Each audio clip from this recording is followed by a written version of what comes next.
What's going on, y'all? This Conway, aka Talk to Con, and I'm back here with another edition of Vinyl Talk. So,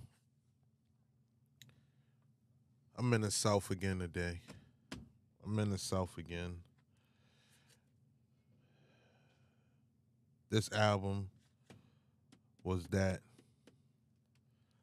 This is another album I was living in the South for. That changed my ways of thinking when it came to Southern artists. I used to be strictly Def Jam. Um, anything Eastern, West Coast. I never really dealt with the South outside of like Scarface and at the time Cash Money, and No Limit. But uh, yeah, these guys, man. So before like I do every joint, before I tell you about the album, I'm gonna tell you a little bit about the people. So the the people I'm talking about today is Andre Benjamin and Mr. Andre 3000 and Big Boy. OutKast, the Atlanta-based hip hop duo, you know, emerged in the early 1990s. You know, known for their electric style, innovative production, and social conscious lyrics. Um, that Dungeon Family had some hitters back in the day. If you don't believe it or not, Future was one of them as well.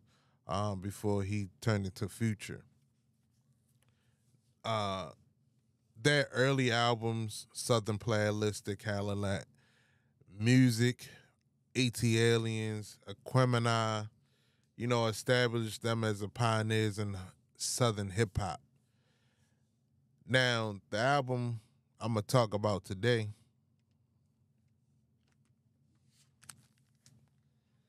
Stankonia. Stankonia. You know what I'm saying? Then you got the back. My man Big Boy stayed in the Jersey. This is Erica Badu, Andre. When my man started going, rocking that shit, throwing that shit on. As you see on here, my man got the press out with the scarf on his, look like Jimi Hendrix look. But,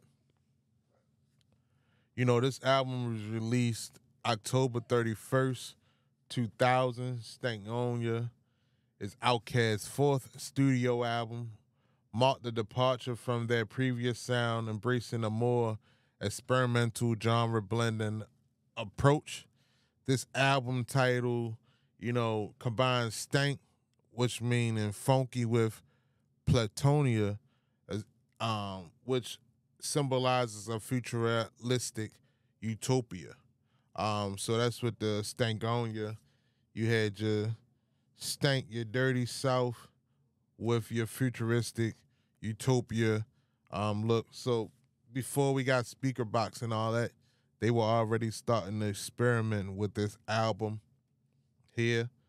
Um, it was widely praised for its innovative production, lyrical depth, genre genre deafening sound, earning numerous accolades. It debuted at number 2 on Billboard 200, eventually going multi-platinum. You had hit singles like Miss Jackson, which won the Grammy for Best Rap Performance by a duo or group, and B.O.B. Bombs Over Baghdad, known for its high energy beats and rapid fire lyrics. Bomb over Baghdad. That was, yo. So shout out to my cousin Jamal. Me and him had went to see OutKast and for this album, and my man Andre 3000, he was out there, but we didn't think he was out there. It was just Big Boy at first. When he was out there dressed in a goddamn astronaut outfit, helmet all the way to boots, and then he took his hat off. Took the helmet off. Of course, we all went crazy because he was actually there. We thought we was just getting an OutKast joint with no Andre 3000, and he went crazy. Then that boy went back, came back with like big furry boots and all that shit. Like he started that big red boot, yellow boot, all that. Andre 3000 started all that wild shit, and I'm telling you, like he don't get the credit for it. We keep praising Kanye for the wild shit, but Andre 3000 solidified the wild shit, bro. For real. Andre 3000 solidified the wild boy clothing and all that. But you know, this Stankonia helped redefine the boundaries of hip hop. It influenced artists across various genres and solidified OutKast's legacy as visionary artists. And that's a fact. If you listen to Stankonia and then listen to, you know, other artists that came out of the South after them, you can hear the remnants of OutKast in Atlanta artists, and even some of the artists as well from out of the South at that time. Now, when we talking OutKast, we want to talk about that rise to fame because these two brothers complemented each other very well. We always say that, you know, not me, but a lot of people say that Andre 3000 is in that top 5 of hip-hop artists dead or alive. And don't get me wrong, he killed that shit on Frank Ocean. He killed this verse on, you know, Beyonce. He kills his verses. Don't get me wrong. He kills his verse on the Killer Mike and Future joint. Like he kills his shit. He does what he does. He comes to eat and he makes sure the plate is empty. You get what I'm saying? And Big Boy also does the same thing, but for some reason, because Big Boy hasn't went on a hiatus like Andre did, that I don't think Big Boy gets the correct recognition that he should get outside of not doing the OutKast album. You get what I'm saying? Like, Big Boy lyrics complimented Andre 3000. Andre 3000 lyrics complimented Big Boy, which is the reason why their albums were always bangers, always good content, always something that you would listen to and let that shit go from top to bottom, right? But what I want to do today is recognize Big Boy, because Big Boy spits that shit and haven't stopped spitting that shit. Like he keeps doing it, but I think that the hiatus that Andre 3000 went on, and the last time we heard him was like on our album wise is Hey Ma, you know, on Speakerboxxx, and then he came back out with the Flute album. Don't get me wrong, that Flute album was cool. Like if you really try and chill, lay back, not trying to, you just trying to think. That album was a thinking album, long ass album, but it was a thinking album. You had water sounds, flute sounds, drum sounds, everything in that joint. But Big Boy is continuing to put out music, so I think that's where, you know, we get a divide for him. And it's similar to like Hove. When Hove dropped like Andre 3000 joint, we want to rush to hear it. We want to hear what it is. We want to hear what it sounds like. But you got Myth Bleak that still does music, even when Hove isn't. And he just dropped a verse on Graph song Rockefeller Chain that just dropped this week. But if Hove dropped tomorrow, we're running for that. You know what I mean? But that rise of fame also came from ATLiens and Aquemini. Now, ATLien came out in 1996. The South has something to say. OutKast's second album, showcasing a darker, more introspective sound, blending Southern hip hop and, with elements of spacey, futuristic funk. Now, tracks like Elevators, Me and You, if you're not sure what Elevators is, it demonstrated their lyrical complexity and unique style. Like ATLiens was definitely one of the joints that made me listen to them.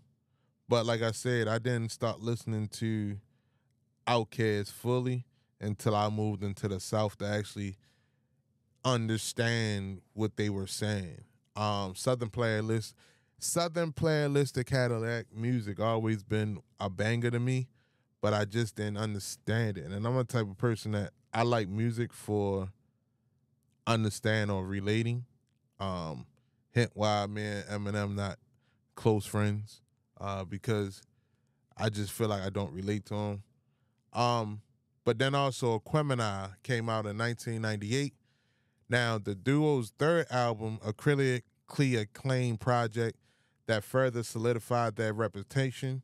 Now, that album title is a, portmanteau to Andre 3000's zodiac sign, which is an Aquarius, like myself, big Aquarius, you heard, and Big Boy's Gemini. So they put that together, the Aquemini, symbolizing that artistic, synergy with hits like Rosa Parks. Y'all know that shit is bumping. The Art of Storytelling, Part 1, highlighted that innovative, approach and storytelling prowess. That's why I said like the South has something to say. Unique style. OutKast is renowned for that blending Southern hip hop with various, genres, including funk, jazz, soul, and psychedelic rock. That music often features, intricate, social conscious lyrics, innovative, beats, and a willingness to experience with different sounds and styles. Now, this genre blending approach that they do help distinguish them from their peers and contribute to their last influence on hip hop and, music as a whole. Now, they said creating this Stankonia, they went for, the concept of, like I told you before, Stankonia combines the word stank, representing something funky and fresh, the dirty South, things like that, and Plutonia, which indicated, the futuristic land. It reflects OutKast's aim to push musical boundaries and created a distinctive soundscape. Now, that theme that they employed was, this album delved into a variety of themes. Political, tracks like B.O.B., Bombs Over Baghdad, touched on global conflict and political turmoil, personal struggles such as like Miss Jackson, that discussed the relationship issues and the complexities of personal life. Andre with Erykah Badu. If y'all didn't know that, that's what that song was about. And then social issues like Gasoline Dreams and Toilet Tissue. That's, I ain't gonna hold you that. But anyway, addresses topics like poverty, substance abuse, and teen pregnancy. Now, on its production of Stankonia, it was recorded at the Stankonia Studios in Atlanta. The production involved a mix from live instrumentations and electronic beats, creating a dynamic and electric sound. The use of unconventional methods such as layering multiple genres and defining the album's innovative approach. And you have a lot of producers that contribute to this. Of course, Organized Noise was gonna be on there. Then you have Earth Tone the Third and Mr. DJ, where Key is, they on the key shaping the album sound. Now, you had guest artists contributing to this album like Erykah Badu, Killer Mike, CeeLo Green, added depth and diversity on the tracks, and they just enhanced the album's electric nature. Now, like I said, tracks like B.O.B., it came with a energetic beat. This soundtrack featured a high-tempo beat combining rapid gunfire drums, electric, guitar riffs, the futuristic, synthesizers, and creating just the electric, just the electrifying and intense soundscape. Now, it also came with a political charged lyrics, lyrics that address global conflicts, political instabilities, and an urgency for change. A lot of the Atlanta rappers at that time were like Killer Mike, talked like this. It's a powerful commentary on the state of the world at that time. So Bombs Over Baghdad was one of those. Then you had Miss Jackson. The song was inspired by Andre 3000's real life relationship with Erykah Badu and his struggles with co-parenting. The lyrics apologize to a fictionalized version of Erykah Badu's mother, addressing the complexities of love and breakup. The mainstream success of Miss Jackson became massive hit, topping Billboard Hot 100 and winning a Grammy for Best Rap Performance by a Duo or Group. Now, its catchy hook and relatable subject matters resonated with a wide audience. Sorry, Miss Jackson, ooh, I'm not right. That, I ain't gonna lie, when I first heard it, I was like, yo, this shit is slapping. So fresh and so clean. That laid back vibe, this track, characterized by a smooth, relaxed beat, sleek production. The lyrics celebrated the confidence and self assuredness of, emphasizing a cool and stylish demeanor.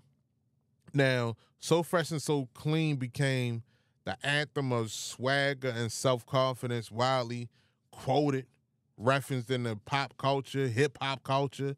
Like, So Fresh and So Clean, like, that was, sound corny now, but like, yo, I'm fresh and clean, bro. Like, we ready to hit the club up. Yo, I'm so fresh, I'm so clean, bro. Like, we outside. You know what I mean? But it is what it is. Now, other notable tracks like Gasoline Dreams, open up the album with a gritty look, and America's Dream, Dark Side, just addressing the environmental destruction of, society issues, bro. Then you had Spaghetti Junction. Now, that explains the challenges and realities of urban life with a focus on Atlanta's cultural landscape. Toilet Tissue, I ain't gonna lie, that's still one of my shits.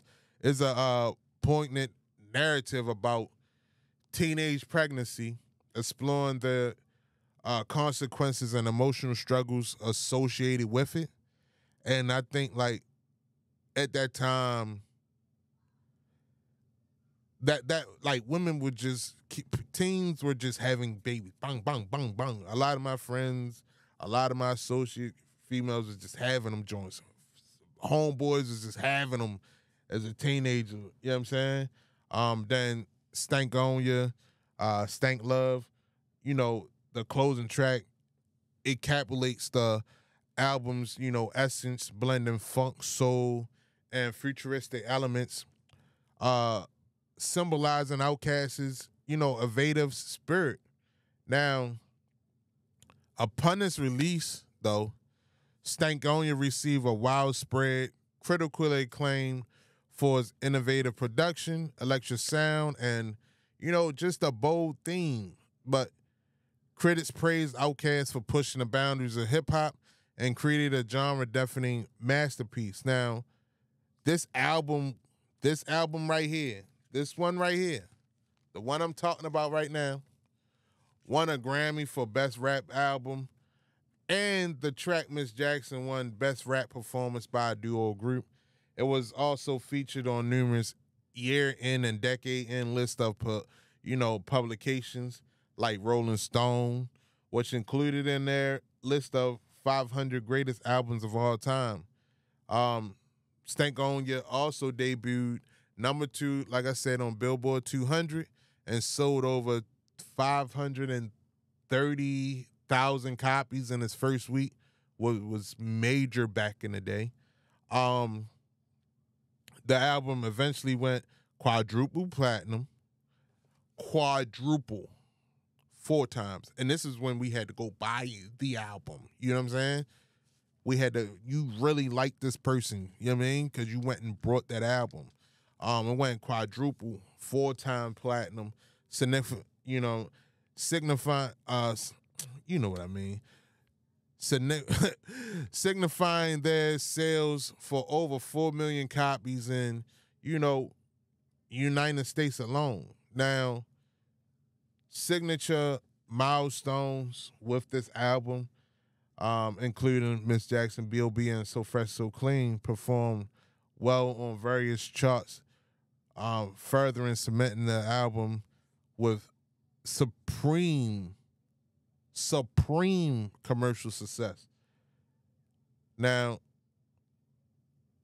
you know, Stankonia for me, bro. Stankonia for me.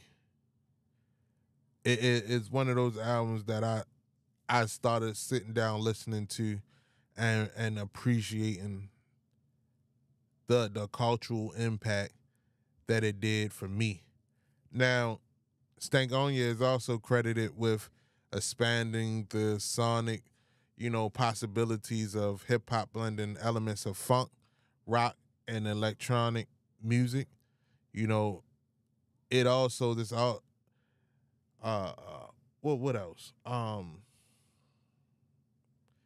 Like, just the revolutionary album, you know, just it evolved for OutKast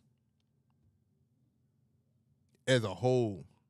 You know what I'm saying? Because, you know, they were so in their pocket of, you know, reshaping the landscape of Southern hip hop, being pioneers of it, and things like that, that they went on to create later Speakerboxxx and The Love Below, which released in 2003. That double album showcased their distant styles, you know, like I was saying, from Big Boy and Andre 3000. Speakerboxxx focused on Big Boy's Southern hip-hop, you know, roots, while Love Below explore Andre 3000's electric mix of funk, jazz, and pop. And the album was the album was critical, you know, and gained, you know, commercial success, earning them a Grammy for the album of the year, you know, which produced hits like Hey Ya and The Way You Move. I like the way you move. Ooh, ooh, ooh. With my man Sleepy Brown on the hook. But you know, their solo careers and other ventures, Big Boy released several solo albums, including, you know, Sir Lucius, Left Foot, the son of Chico Dusty, Vicious Lies, and Dangerous Rumors, which continue to receive acclaim for his, you know, innovative sound and lyrical prowess. You know, Andre 3000 focused on acting and guest appearances on tracks and various artists. Though he also released a solo album, his contributions through music, through features of, you know, work in film and television kept him in public's eye. You know, and like I said, he dropped the flute album, which was called I Really Wanted to Rap or something like that. Which was like I said, it was dope. But in this video, you know, I just wanted to explore the creation of OutKast's groundbreaking album, you know, Stankonia, explaining, you know, just explaining and examining its concept, themes, you know, production process, and key tracks. We also in this album just discuss like this album's critical and commercial success, profound cultural impact, and, you know, just wanted to, you know, give OutKast some shine for that Stankonia, you know what I mean? Because a lot of people won't talk about Stankonia as the other ones, but they love a Stankonia because of the songs that's on there. Now, personally, I believe Stankonia is a masterpiece that not only pushed the boundaries of hip hop, but also reshaped the entire music landscape. I believe its innovative sound, bold themes and duo, you know, unique creativity make it a timeless classic, man. Stankonia is a timeless classic, and I love to hear your thoughts. What's your favorite tracks from Stankonia? How was the album impacted you? And share your, you know, opinion on the comments below. Now, if you enjoyed this video, please give it a thumbs up, leave a comment, share, you know, leave a comment, share it, you know, subscribe to the channel for more content like this. Don't forget to hit the notification bell so you won't miss any updates. Stay tuned for upcoming videos where we dive into more iconic albums and their you know, and their histories. Thank you for watching, man. See you next time. Peace.